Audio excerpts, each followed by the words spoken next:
तू अपनी चिट्ठियों में मीर के अशार लिखती है, तू अपनी चिट्ठियों में मीर के अशार लिखती है, मोहब्बत के बिना है जिंदगी बेकार लिखती है। तेरे खत तो इबारत है वफादारी की कस्मों से, जिन्हें मैं पढ़ते डरता हूँ वही हर बार लिखती है।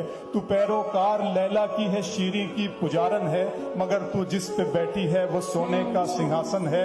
तेरी पलकों के मस्कारे, तेरे होठों की ये लाली, ये तेरे रेशमी कपड़े, ये तेरे कान की बाली, गले का ये चमकता हार, हाथों के तेरे कंगन, ये सब के सब है मेरे दिल मेरे एहसास के दुश्मन।